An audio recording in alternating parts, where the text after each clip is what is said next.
Because one of the most interesting things over the last few weeks, months, is the amount of deals that are being done without the United States. I mean, we've had this breakthrough deal between Iran and Saudi Arabia, brokered by China.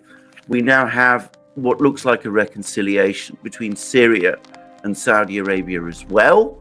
We're having moves, as you correctly, I mean, I'm sure you're right, by the way, about in India and China coming together. We've had Putin meeting Xi Jinping in Moscow. And from what I can understand, that was also mainly about economics, not arms or anything of that kind. Do you think there's any chance, though, because this is the other thing they always talk about, is that China will now step in and try to mediate the Ukraine war, that this is the next move that the Chinese are planning on? Again, I have to say, I don't actually personally see much sign of this, but what sense about that did you get in Beijing, maybe? I think the Chinese view is on the war is very clear, which is this war is not good for the world. It's, first of all, not good for Ukraine. It should stop. It is a war to a very significant extent about NATO expansion, which China certainly does not support. In fact, it regards as pretty irresponsible of the U.S.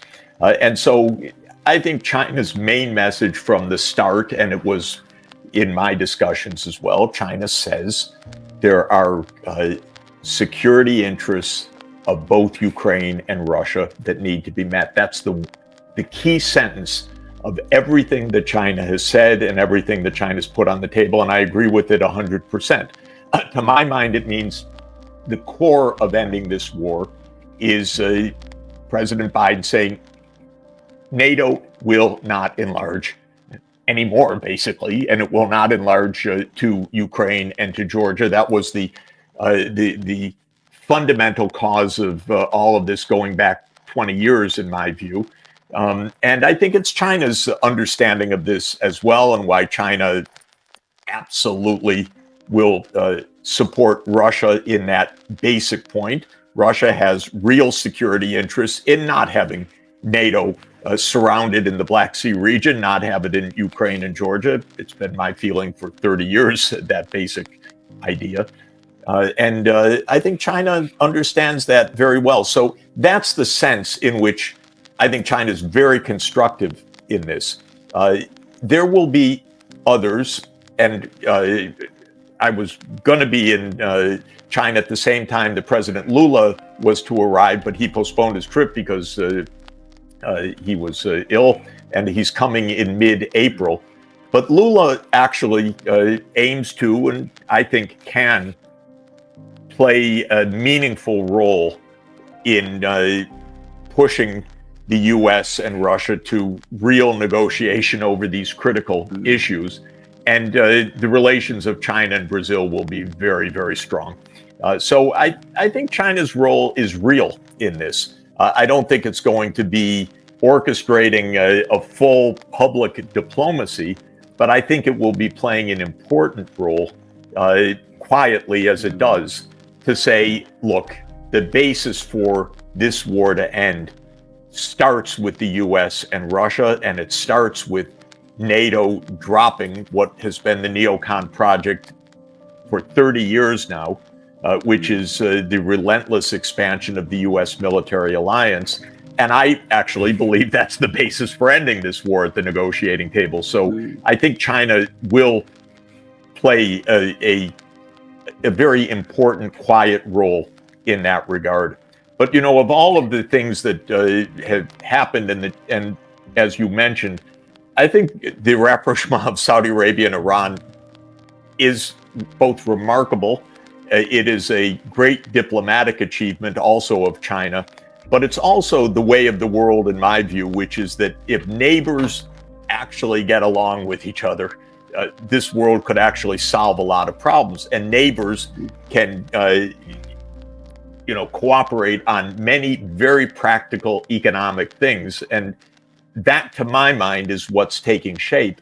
And what we ought to watch is the neighbors, India and China, but also the neighbors, China, Japan, and Korea, because that's another one that's going to change. Right now, the U.S. alignment is Japan and Korea have to be, rapidly anti-Chinese. But watch that screen. That's going to change also in the next couple of years. A lot of Koreans are saying to me how incredibly unhappy they are with the hard line that the U.S. is pushing Korea to take vis-a-vis China. And I think that that's the next one that's actually going to start to change. And once Northeast Asia is not this U.S.-China divide, that's going to be another tremendous step in this new multipolar world. And I think it's going to happen. I visited Korea about 20 years ago, South Korea, I should make it clear. And I was struck even then by how close, the influence of China was with Korea, how well these two countries know each other already, millennial history. And to think that you can just sort of manipulate the relationship between these two countries. It's crazy because, I go to the three countries all the time. I know the leaders in all three.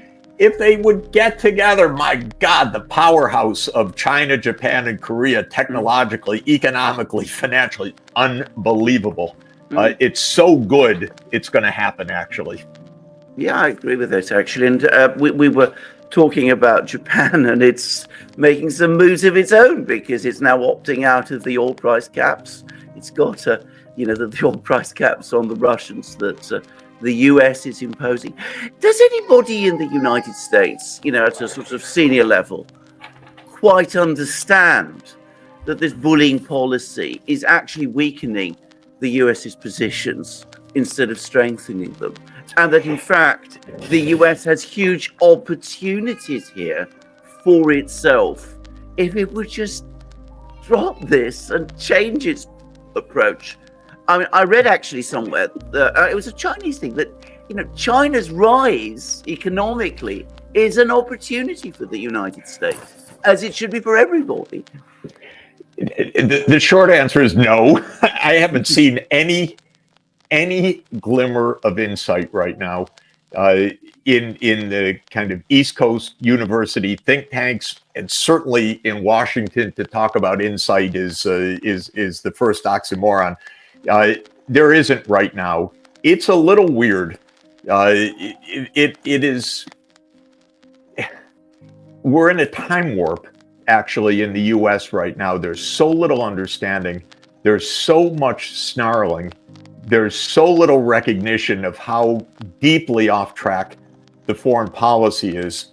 There are voices around, but not much wisdom right now. So I'm, hoping that somehow we muddle through this very difficult period, and a couple politicians have the guts to start, or have the insight.